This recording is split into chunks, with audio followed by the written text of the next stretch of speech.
Americans have always had a love affair with muscle cars, so much so that in just 10 years, the three biggest U.S. automakers produced 80 different muscle car models that personified the American passion for ruling the road with power and style.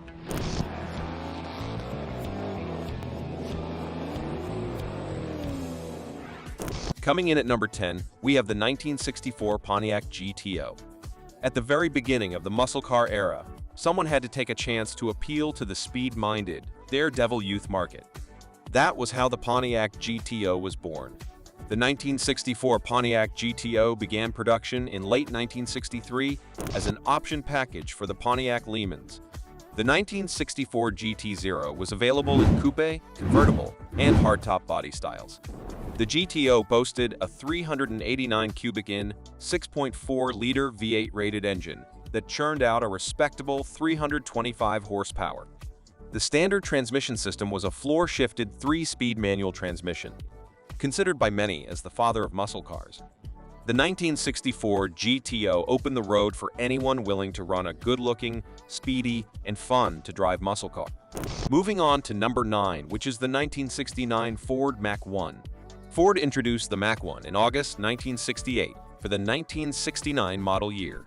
The Mach 1 came with numerous performance-enhancing features such as a matte black hood treatment with hood pins, competition suspension, deluxe interior, livery and dealer optional chin spoiler, rear deck spoiler, and rear window louvers. The car's standard engine was a 351 cubic-inch, 5.8-liter 2-valve engine with a 3-speed manual transmission. Ford also offered an optional 4-valve, as well as a 390 cubic-inch, 6.4-liter. The Mach 1 achieved a remarkable feat in 1968 when race car drivers Mickey Thompson and Danny Ongais took 3 Mach 1s to the Bonneville Salt Flats for a feature in Hot Rod magazine. In the process, setting 295 speed and endurance records over a series of 500-mile and 24-hour courses. The Mach 1 was so successful that Ford had to discontinue the GT model after 1969 following poor sales of only 5,396 units when compared to the 72,458 sales for the Mach 1. The Mustang would not wear the GT badge again until 1982. The Mach 1 was simply a sleek, good-looking, and sinister iconic car that made a bold statement during its era. Next up is number 8, and it is none other than the 1964 Fairlane Thunderbolt. As the prestigious 1964 NHRA Winter Nationals car race and car manufacturers' cup approached, Ford was betting on their Galaxy model. But the full-size car wasn't just fast enough. So Ford went ahead and created a new superstar drag race car from scratch, the Fairlane Thunderbolt. As a result, the Thunderbolt was born. The fenders, hood, and decklet were made from fiberglass. Ford also replaced the stock steel bumpers with aluminum. Other key racing features in the Thunderbolt include an electric fuel pump, altered rear suspension, and special drag race wheels. Though it was technically labeled a street-legal car, all these modifications and deletions make the Thunderbolt impractical for normal street use. Talking of powertrain, the Fairlane Thunderbolt boasts 425 horsepower. But that was only on paper, as racers estimated an output that exceeded 500 horsepower. Most impressively, and undoubtedly the most famous fact about the Thunderbolt, was that it went on to debut with a win at the 1964 NHRA Winter Nationals. In the much-famed final, Gas Ronda defeated Butch Leal for the trophy, with each of the 2 finalists driving a yes, you guessed right, a Fairlane Thunderbolt. This iconic car wasn't called the Thunderbolt for nothing. The car bolts like thunder. And the story goes that most of its racing rivals during the 1964 NHRA Winter Nationals were too scared to challenge the Thunderbolt to a race. Say goodbye to number 8, because we're diving right into number 7, which is the 1968 Shelby GT 500 KR. The 1968 Shelby Cobra GT 500 KR was a mid-year introduction, based on the 1968 Shelby G500. It was the engine that would once again vault the Mustang to the head of the pack. Ford conservatively rated the 428 CJ at 335 horsepower. But in reality, it made more than 400 horsepower and 440 pounds-feet of torque.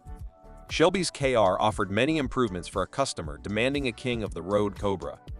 A redesigned front end, hood, and rear end with 1967 Cougar taillights were manufactured out of fiberglass. Interior appointments were very similar to the deluxe interiors delivered by Ford. Shelby only installed a functional roll bar and a wood-rimmed steering wheel. Like its name suggests, the Shelby KR was surely a king of the road that reigned supreme in its domain. We have reached number 6, but the excitement doesn't stop there. Get ready for the 1969 Pontiac Judge. Order! The court is in session, and here comes the judge. The Judge was announced in December of 1968, and production began in early 1969. Though the 350 horsepower L78-400 engine was standard in GTOs, the L74 366 horsepower D-Port Ram Air engine was used in the Judge. A Hurst-shifted 3-speed manual was standard. The 1969 Pontiac Judge was a real judge of the road. So when you run into the Judge, you better step out of its way, or the Judge will charge you in court for trespassing. We are halfway there with number 5, and now get ready for the 1969 Camaro Chevy SS 396. Symbolizing power and style, the 1969 Chevy Camaro SS is widely regarded as one of the most majestic muscle cars of all time. Even to this day, it is a muscle car that demands attention and is well sought after by avid car collectors. A deft revamp of the original 1967 and 1968 body shell created unique styling used for just this season. The Camaro SS included a 300 horsepower 350 SID V8, stiff suspension, and F70/14 tires. The interior was updated too, and a new $95 gauge pack put a round touch in the instrument pod and auxiliary dials on the center console. This muscle car was simply iconic because of its rarity. Number 4 is behind us, and now it's time to unveil the 1968 Dodge Hemi Charger RT. The Charger was redesigned for 1968, and an initial 35,000 units were slated for production, but the demand was so high that 96,100 Chargers were produced. Based on the Chrysler B platform, the model years received various cosmetic changes to the exterior and interior, including an undivided grille, rounded taillights, and hidden headlights. The powertrains were carried over from 1967, but the 225 cubic inch, 3.7-liter slant 6 became available in mid-1968. Even though the Charger was not successful in stock car racing such as NASCAR, but the Charger was still an iconic muscle car that best illustrated when performance meets style and swagger. We are nearing the end with number 3, but brace yourself for the 1969 Plymouth Roadrunner 446-pack. The 1969 Plymouth model kept the same basic look as its predecessors, but with slight changes to the taillights and grille, side marker lights, optional bucket seats, and new Roadrunner decals.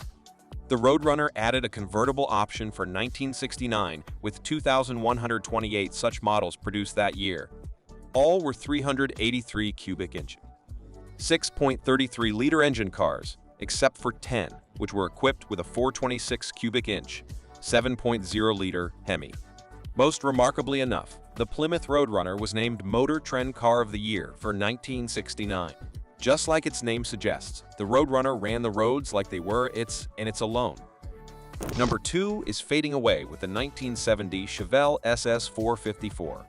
The age of muscle cars peaked as the 1970s began, and the 1970 Chevrolet Chevelle SS 454 helped to herald that era. The SS 454 package included a 360 horsepower hydraulic lifter 454 called the LS5. Then there was the LS6. This was a take no prisoners 454 with an 800 CFM Holley 4-barrel. No production engine ever had a higher factory horsepower rating. The SS Chevelle had a handsome new dash, and on the road, this big, bold, and aggressive beast exhibited far more poise than its weight and size would suggest. And that is why it is on our number 2 spot. And we have finally arrived at number 1, the moment we've all been waiting for. The 1969 Ford Mustang Boss 429. The Boss 429 is recognized as being among some of the rarest and most highly valued muscle cars to date. In total, there were 1,359 original Boss 429 made. The Boss 429 engine evolved from the Ford 385 engine. It used 4-bolt main caps, a forged steel crank, and forged steel connecting rods. The engine featured aluminum cylinder heads with a semi-hemispherical type combustion chamber, which Ford called the Crescent.